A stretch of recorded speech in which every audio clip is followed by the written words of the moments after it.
ખોંચા ખૂંચી ગોતવામાં નહીં. ના ના કે બૈરું હોશિયાર નહીં. એટલે તું હોશિયાર છો તો ઈ ભલે 40% હોય, 60% તારું નાખ ને સંસાર હાંક ને. એક પત્ની જોઈએ છે કે મોરું જોઈએ, પૂતળું જોઈએ, એ પણ જોવાનું. આજે છે ને ચમારો વધી ગયા છે.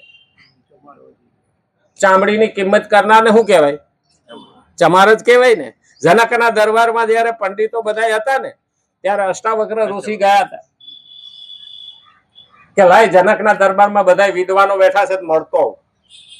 અને અષ્ટાવક્રને તો 8 અંગ વાંકા હતા, પણ જ્ઞાનીમાં જ્ઞાની મહાપુરુષ એટલે અષ્ટાવક્ર ઋષિ.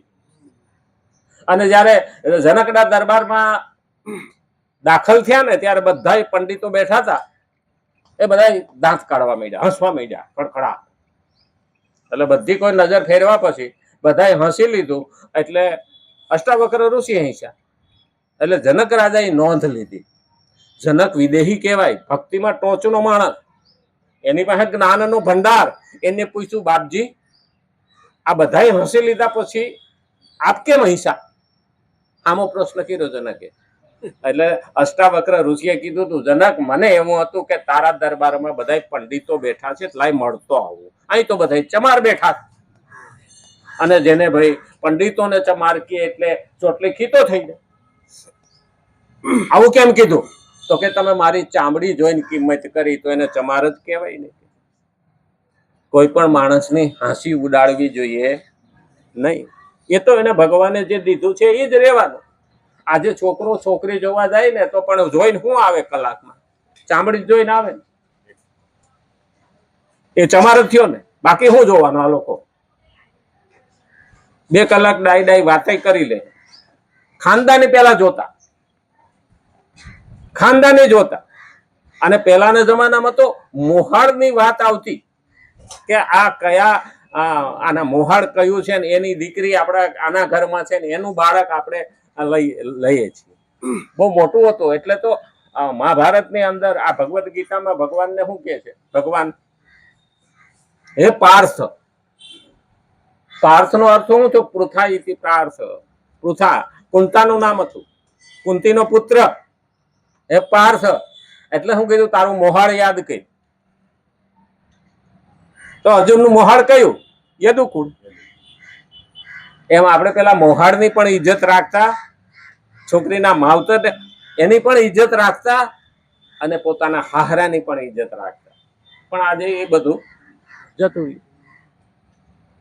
જ્ઞાની મહાપુરુષ પણ જયારે વ્યવહાર કરે છે તો સ્વભાવ અનુસાર જ કરે છે.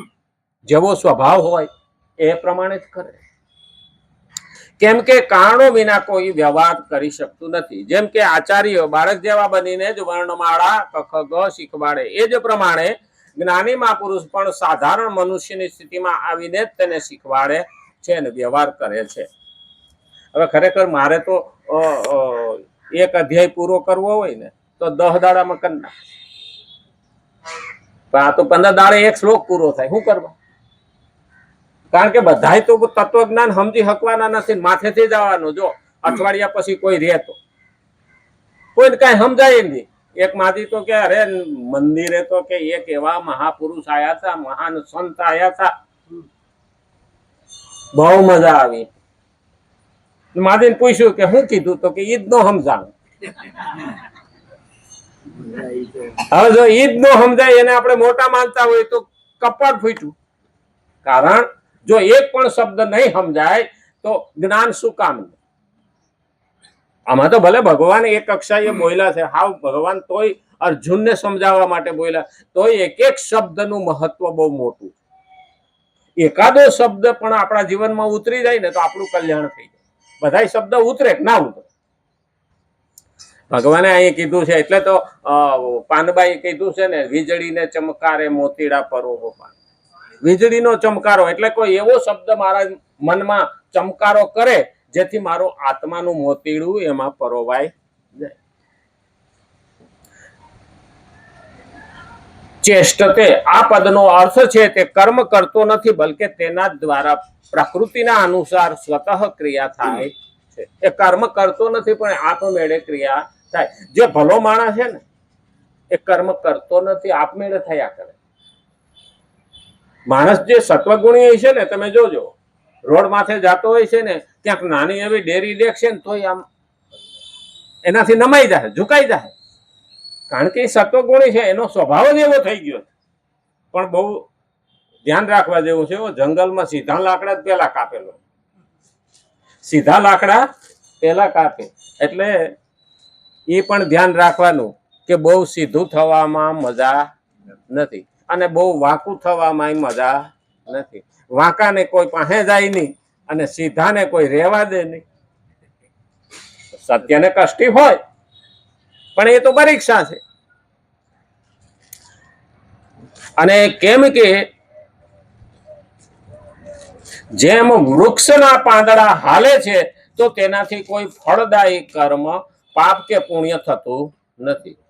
કારણ કે પ્રકૃતિ અનુસાર થાય છે. વૃક્ષના પાંદડા હાલે તો એનાથી કોઈ પાપ પુણ્ય થતું નથી. એવી જ રીતે કર્તૃત્વ અભિમાન ન હોવાના કારણે તેના દ્વારા કોઈ શુભ કે અશુભ કર્મ થતું નથી. એનો હેતુ ખરાબ કરવાનો નથી હોતો. કોઈને બે શબ્દ કડવા કહી દીધા ને તો પણ એની અંદર એવો કડવો ભાવ હોતો નથી. એ હામાવાળાના સુધારા માટે હોય છે કે ભાઈ, મેં ગઈકાલે વાત કરી હતી ને કે ભાઈ પેલો સૂર્યને અર્ઘ આપતા હતા, મેં એને બોલાવીને કીધું કે ભાઈ આમ તમે સૂર્યને પાણી ના ચડાવો, એક બાજુ જઈને તમે ઉભા રહીને પાણી ચડાવો. મને કે કેમ? હું જે તમે પાણી ચડાવો છો એ તો ભગવાનની પૂજા થઈ છે. પૂજાનું પાણી કોઈના પગમાં કચરાવવું જોઈએ નહીં. મારો હેતુ એનો ઈર્ષા કરવાનો નહોતો. એનાથી થતું પુણ્યરૂપી પાપ એને લાગતું હતું કે હું પુણ્ય કરું છું અથવા ભક્તિ કરું છું, અને એના દ્વારા થતું જે પગમાં કચરાતું પાણી એ પાપનો ભાગીદાર ન બને એટલા માટે હેતુ આ હતો. મને ત્યાં પાણી નડતું નહોતું, પણ આપણા દિલમાં હોવું જોઈએ. અમારે એક કાકા અહીંયા હતા, દર્શન કરવા આવે ને બધા આવી રીતે પરિક્રમા કરે ને એ ઊંધા પરિક્રમા. અઠવાડિયા સુધી મેં જોયું, પછી મારાથી ન રહેવાનું. મેં બોલાવ્યા, હું કરો છો આ તમે? એ કે હું પરિક્રમા કરું પણ ઊંધી. મને કે ક્યાં? તો સીધી કોને કહેવાય? એટલે મેં એને કીધું, હું કહું જમણો હાથ અંદર રહે ને એવી રીતે પરિક્રમા કરવા. મને કે જમણો હાથ કયો કહેવાય? હવે મારે શું? મેં કીધી કેટલી ઉંમર થઈ? તો 70 વર્ષ. પાણીમાં જ ગયા ને એ 700 વર્ષ જીવે તોય શું કામ? મેં કીધું જે આ છે ખાવ ને એ હાથ જમણો.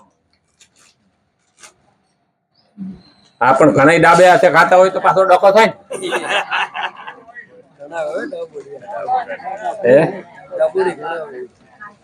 હું જ ને લખું ડાબે હાથે ને ખાવ જમણે હાથે. મારે લખવાનું ડાબે હાથે. અને હકીકત છે, જો કે દેવ થઈ ગયા પણ કોઈ દી કે મંદિર આવ્યો નતો ને એટલે કે પરિક્રમા કેમ કરે ને. હવે 70 વર્ષ સુધી મંદિરે ન આવ્યા હોય એને શું ગણવા? દયા ખાવી, એના માથે દયા જ ખવાય. કારણ કે માણસ રૂપિયાની પાછળ એટલો બધો દોડ્યો અને દોડતા દોડતા શેડો આવી ગયો કે હવે છોકરાએ કહી દે કે જાવ મંદિર, એટલે જ આવ્યા હોય, નહીં તો ન આવે. અને આપણે તો મનથી આવ્યા છીએ. કાં તો નાનેથી સંસ્કાર આપણી અંદર પડ્યા હોય, કાં તો ગયા ભાવના કઈ સંસ્કારો આપણું સત્કર્મ હોય, અથવા તો આપણા અંદર ભક્તિનો ભાવ હોય તો જ મંદિરે જઈએ. નહીં તો ઓટલે બેહીને ગપ્પા ન મારી. અને આ પહેલા યાદ રાખવાનું કે અહીંયા આપણે નથી પાપ કમાવા આવતા, નથી પુણ્ય કમાવા આવતા. આપણે આવીએ છીએ ભક્તિ કમાવા. અને ભક્તિવાના વિના પાપ કે પુણ્ય પાપ નષ્ટ થતું નથી. નહીતર આટલા પાપ કર્યા પછી જેસલ જાડેજો, જેસલ જગનો ચોલટો, એને તો સ્વીકાર લીધું હતું જેટલા મથેજા વાળ તોડી રાણી એટલા તે વકરમ મેં કર્યા. એટલા પાપ કર્યા. બેન ભાણેજને માર્યા, ગાયોને તરસી વાળી, પણ છતાં જયારે ભગવાનને રસ્તે એ ગયો ને એવી ભક્તિ કરીને કે એના પાપ બળી ગયા ને જેસલ પીર કહેવાનો. એમને થતું નથી. આપણે તો દૂધમાં દહીંમાં બે પગ રાખીએ. હા, સારું કર્યું હોય 100 વાર વાગોળીએ, ખરાબ કર્યું હોય એને ઢાંકી રાખીએ. એ નથી. ભક્તોને ખબર, જે હરામી છે ને એ ખુદ સ્વીકારે છે કે હું ખરાબ છું, એ સુધરી શકે. પણ ઓયલા તો કે અમે ખરાબય નથી, તો અમે હારાય નથી, તો ગણવું હું? અમે ડાયા છીએ તો એને ડાયો કરવો વહમો છે. પણ મને કઈ ખબર નથી પડતી, એને ખબર પાડવા માટે આપણે મહેનત કરીએ. પણ હું જ બધું જાણું છું એને કઈ કહેવાય નહીં. અમારે એક સુરેલિયાથી એક કાકા આવતા ને, ઈ અહીંયા અમે વાંચતા ત્યારે 15-20 જણા બે હતા. મને કે આ ઢોબા જેવા કે આને હું સમજણ પડે તમે કે ગીતા લઈને બેઠા છો. મેં કીધું તો કોને ખબર પડે? તો કે ભણેલા છે એને ખબર પડે, આને હું સમજણ પડવાની? હું કહું શ્રદ્ધાપૂર્વક પણ એકાદો શબ્દ એના જીવનમાં ઉતરી ગયો ને તો એના માટે મહત્વ.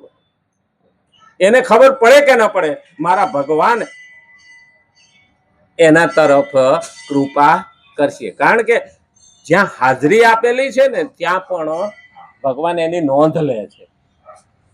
આપણે અહીંયા આવીએ ને, આપણને કેટલું ઉતરે એ મહત્વનું નથી, અંદર પડ્યું જ છે. કેટલું ઉતરશે મહત્વનું નથી. પણ ગંગા કિનારે બેઠેલો ગટર ને કાંઠે બેઠેલામાં ફરક છે નહીં? આ તો જ્ઞાન ગંગા વહે છે ને. ભલે ગંગામાં નાય નહીં તો કઈ નહીં, પણ ગંગા કિનારે તો બેઠો. આમાંથી ઉતરે કે ના ઉતરે, પણ પ્રભુ મેં 1 કલાક તને આલી દીધું, આ મારા માટે નહીં, તને મેં મારો ટાઈમ આપ્યો, તને મારો મન આપ્યું. અને એટલે જ્ઞાની મહાપુરુષ પણ બીજાના હિતમાં લાગેલા રહે છે. કેમ કે સાધના અવસ્થામાં જ તેમનો સ્વભાવ પ્રાણી માત્રનું હિત કરવાનો જ રહ્યો છે. આજે આપણે બીજા માટે કરીએ ને એ આપણી સાધના છે, બીજાના હિત માટે જ કરવાનો છે. એનો અંદરનો ભાવ કેવો છે? બીજાના હિત માટે. આપણે સંસાર છોડવાનો જ નથી. મને તો એક ભાઈ કીધું હતું, મને કે ભગવદ્ ગીતા વાંચીને કે થોડું કે સાધુ થઈ જવાનું છે. મેં કીધું ભગવદ્ ગીતા વાંચે એ સાધુ થાય નહીં, અને સાધુ થાય હોય એ ભગવદ્ ગીતા વાંચી હોય નહીં. અહીંયા ભગવાન ખુદ એમ કહે છે કે તારે સંસાર છોડવાનો નથી. એટલે તો નારદ મુનિ ઝઘડો કર્યો હતો ભગવાને, પક્ષપાત કરો છો. એટલે ભગવાને કીધું કેમ ભાઈ, કે તો તમે સંસારીને કે જલ્દી પ્રસન્ન થાવ છો અને મારી હારે કે ભેદભાવ કરો. હું તો આખો દાડો તમારી ભક્તિ કરું છું. ભગવાન કે લે પેલા એ પછી જવાબ દો. આ મારો કટોરો લઈને જા કે પૃથ્વીને આટો મારી જાય, તેલ ટીપું ધોળાવું ન જોઈએ. સારું, નારદ મુનિ કે ઈ કામ કરજો. આટો મારીને આવ્યા કે 1 ટીપું નથી ધોળાનું, ધોળાવા દઉં કે તમારું કામ હતું, કેટલી વાર નામ લીધું? તો કામ કરું કે નામ લો? તો કે સંસારી બે કરે, કામ પણ કરે અને નામ પણ લે. આપણે એટલે ભગવાને પસંદ કર્યા. સંસારીને જલ્દી મળે એનું કારણ છે. તો પણ એને પોતાની વીણા ઉપર અહંકાર હતો ને, હું કેવું ભગવાનનું ગાઉં છું, ભજન કરું છું. ભગવાન કે હવે મારા ભક્તને અભિમાન આવી જાય તો થોડું દેખાડવું પડશે. તે નારદને કહ્યું તું હનુમાન પાસે જતો હોય ને આટો મારતો હોય ને હમાસા દેતો, હનુમાનને તારું એકાદું ભજન ગવડાય, ગાઈને બતાય. નારદ ગયા, હનુમાનજી ભક્તિમાં લીન હતા. રામ નામનું ફરતી કવચ બની ગયું હતું. આ ત્યાં ગયા ને તો ઓલું જે ચકડ્યું ફરતું હતું ને રામ નામનું કવચ, એમાં વીણા ખેંચાઈ ગઈ. હનુમાનજી કે બતાડો તો ખરા તમારું ભજન. તો કે વીણા નથી, હવે આવતી નથી. અને આને પગે લાગીને રામ નામના મંત્રને રોક્યો ને તરત વીણા આવી. અહંકાર ઉતરી ગયો. હવે કઈ નથી કેવું. કે તો કે મને અભિમાન હતું કે મારા જેવું ભજન બીજો કોઈ કરતો નથી, પણ હનુમાન ને આગળ આવે કોઈ ખરો ના આવી શકે. અને એટલે જ